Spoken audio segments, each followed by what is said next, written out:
பார்த்துக் கொண்டிருப்பது QK news டிவியின் தமிழ் ஒளிபரப்பு. சர்வதேச சந்தையில் கடந்த வாரத்தை விட தங்கம் அவுன்ஸுக்கு சுமார் $40 குறைந்து $4,493 உள்ளது. இருப்பினும் உள்ளூர் சந்தையில் தங்கம் விலை அதிகரித்துள்ளது. கடந்த 21ஆம் தேதி ரூபாய் 13,360 இருந்த 1 கிராம் 22 கேரட் தங்கம் தற்போது ரூபாய் 13,660 உயர்ந்துள்ளது. இதனால் ஒரு சவரன் தங்கம் ரூபாய் 320 அதிகரித்து 1,09,280 விற்பனையாகிறது. புதுச்சேரி காங்கிரஸ் கட்சியின் முக்கிய முகமும் 3 முறை மாநில தலைவராக பதவி வகித்த AV சுப்பிரமணியன் கட்சியிலிருந்து விலகுவதாக அறிவித்துள்ளார். வரும் 9ஆம் தேதி தேர்தல் நடைபெற உள்ள நிலையில் திமுக காங்கிரஸ் கூட்டணியில் நீடிக்கும் குழப்பங்களால் அதிருப்தி அடைந்த அவர் தனது ராஜினாமா கடிதத்தை வைத்திலிங்கத்திற்கு அனுப்பியுள்ளார். தமிழக சட்டமன்ற தேர்தலுக்கான 234 தொகுதிகளில் போட்டியிடும் தமிழக வெற்றி கழக வேட்பாளர்களை அக்கட்சியின் தலைவர் விஜய் இன்று அறிமுகம் செய்து வைக்கிறார். இந்த வேட்பாளர் அறிமுக நிகழ்ச்சி சென்னையில் உள்ள தனியார் நட்சத்திர விடுதியில் இன்று காலை 11 மணிக்கு நடைபெற உள்ளது. முன்னதாக நேற்று தனது கட்சி நிகழ்ச்சிகளுக்கும் கூட்டங்களுக்கும் அனுமதி மறுக்கப்படுகிறது என தேர்தல் அதிகாரியிடம் விஜய் புகார் அளித்திருந்தார். ஆசியாவிலேயே மிக பெரியதான திருவாரூர் தியாகராஜர் கோவில் ஆழித்தேரோட்டம் இன்று காலை 9:05 நடைபெறுகிறது. 220 டன் எடை, ஹைட்ராலிக் பிரேக் மற்றும் பிரம்மாண்ட இரும்பு சக்கரங்களை கொண்ட இத்தேருடன் அம்பாள், சண்டிகேஸ்வரர் தேர்களும் இன்று வடம் பிடிக்கப்படுகின்றன. முன்னதாக அதிகாலை 5:15 விநாயகர் சுப்பிரமணியர் தேரோட்டம் தொடங்கியது. தேசிய நெடுஞ்சாலைகளில் பயன்படுத்தப்படும் ஃபாஸ்டாக் ஆண்டு பாஸ் கட்டணத்தை ரூபாய் 3,000 இருந்து 3,075 உயர்த்தி தேசிய நெடுஞ்சாலை ஆணையம் உத்தரவிட்டுள்ளது. வரும் ஏப்ரல் 1ஆம் தேதி முதல் அமலுக்கு வரும் இந்த கட்டண உயர்வின் மூலம் 1 வருடம் அல்லது 200 பயணங்களுக்கு தடையின்றி பயணிக்கலாம் என தெரிவிக்கப்பட்டுள்ளது. வாகன ஓட்டிகள் இந்த ஆண்டு பாஸை ராஜ்மார்க் யாத்ரா செயலி வாயிலாக பெற்றுக்கொள்ளலாம் என்றும் நெடுஞ்சாலை பயணங்களை திட்டமிடுபவர்கள் இந்த மாற்றத்தை கவனத்தில் கொள்ளமாறும் அறிவுறுத்தப்பட்டுள்ளது.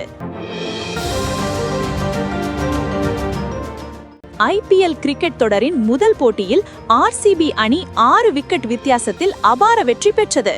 பெங்களூரு மைதானத்தில் நடைபெற்ற போட்டியில் முதலில் பேட்டிங் செய்த சன்ரைசர்ஸ் ஹைதராபாத் அணி 20 ஓவர்கள் முடிவில் 9 விக்கெட் இழப்புக்கு 201 ரன்கள் குவித்தது. தொடர்ந்து 202 ரன்களை இலக்காக நோக்கி களமிறங்கிய RCB அணி 15.4 ஓவர்கள் முடிவில் 4 விக்கெட் இழப்புக்கு 203 ரன்கள் எடுத்து வெற்றி பெற்றது. இதன் மூலம் முதல் போட்டியிலேயே RCB வெற்றியுடன் தொடர்கிறது. பாகிஸ்தானில் காலை 6:50 அளவில் இந்திய நேரப்படி 4.6 ரிக்டர் அளவில் நிலநடுக்கம் ஏற்பட்டது. 140 கிலோமீட்டர் ஆழத்தில் ஏற்பட்ட இந்த நிலநடுக்கம் 32.680 டிகிரி வடக்கு அட்சரேகையிலும் 70.263 டிகிரி கிழக்கு தீர்க்கரேகையிலும் மையம் கொண்டிருந்தது. நிலநடுக்கத்தால் ஏற்பட்ட சேதம் மற்றும் பாதிப்பு குறித்து இதுவரை எந்த தகவலும் வெளியாகவில்லை. திமுக தனது தேர்தல் அறிக்கையை வரும் ஏப்ரல் 2ஆம் தேதி வெளியிட திட்டமிட்டுள்ளது. இதில் திருச்சியை தமிழக தலைநகரமாக அறிவிப்பதும் வீடுகளுக்கு இலவச LED டிவி வழங்குவது உள்ளிட்ட முக்கிய வாக்குறுதிகள் இடம்பெறும் என எதிர்பார்க்கப்படுகிறது. இந்த அறிக்கை வெளியானதை தொடர்ந்து ஏப்ரல் 3ஆம் தேதி திருவாரூரிலிருந்து முதல்வர் MK ஸ்டாலின் தனது தேர்தல் பிரச்சாரத்தை தொடங்க உள்ளார்.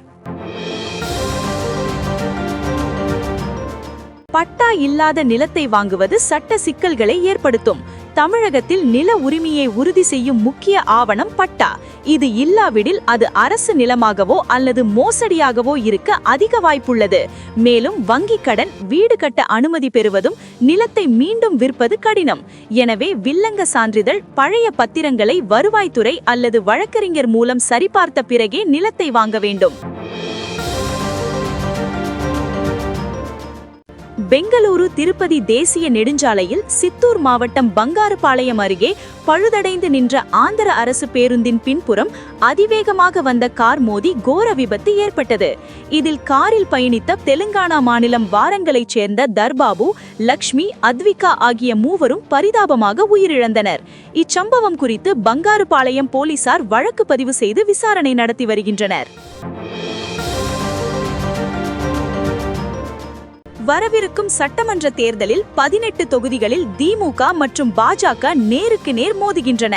வாசுதேவநல்லூர், ராதாபுரம், நாகர்கோவில், திருப்பத்தூர், மானாமதுரை, சாத்தூர், ராமநாதபுரம், திருச்செந்தூர், அவினாசி, திருப்பூர் தெற்கு, திருவாரூர், தஞ்சை, புதுக்கோட்டை, ஆவடி, மயிலாப்பூர், திருவண்ணாமலை, ராசிபுரம் மற்றும் கோவை வடக்கு ஆகிய 18 தொகுதிகளில் உதயசூரியன் மற்றும் தாமரை சின்னங்கள் நேருக்கு நேர் களம் காண்கின்றன. தமிழ்நாட்டில் அடுத்த 7 நாட்களுக்கு மிதமான மழை பெய்ய வாய்ப்புள்ளதாக சென்னை வானிலை அமைப்பு தெரிவித்துள்ளது. இது தொடர்பாக வானிலை அமைப்பு வெளியிட்டுள்ள அறிக்கையில், தென்னிந்திய பகுதிகளின் மேல் ஒரு வளிமண்டல கீழடுக்கு சுழற்சி நிலவுகிறது. இதன் காரணமாக மேற்கு தொடர்ச்சி மலை மாவட்டங்களில் ஓரிரு இடங்களில் இன்று லேசானது முதல் மிதமான மழை பெய்யக்கூடும். ஏனைய தமிழகம் மற்றும் புதுவி மற்றும் காரைக்கால் பகுதிகளில் வறண்ட வானிலை நிலவக்கூடும் என்று வானிலை அமைப்பு தெரிவித்துள்ளது.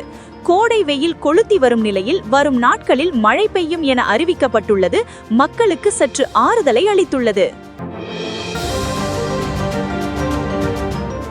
அதிமுகவின் 3வது படி மற்றும் இறுதி வேட்பாளர் பட்டியலை அக்கட்சியின் பொதுச் செயலாளர் எடப்பாடி பழனிசாமி வெளியிட்டுள்ளார்.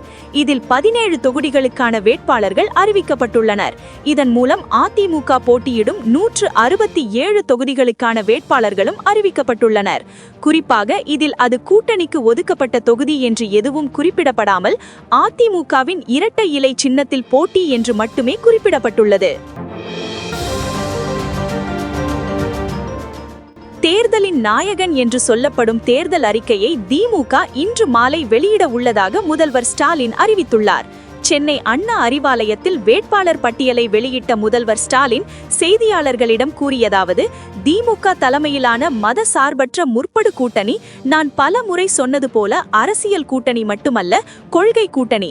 கூட்டணி எண்ணிக்கையில் தொகுதிகளை பகிர்ந்து கொண்டது ஏற்கனவே அறிவிக்கப்பட்டுள்ளது. அந்த அடிப்படையில் தமிழ்நாடு சட்டமன்றத்தின் 234 தொகுதிகளில் திமுக வேட்பாளர்கள் 164 தொகுதிகளில் போட்டியிடுகிறார்கள். 70 தொகுதிகளை தோழமை கட்சிகளுடன் பகிர்ந்து கொண்டிருக்கிறோம். இத்துடன் இந்த செய்தி தொகுப்பு நிறைவடைந்தது. நன்றி, வணக்கம்.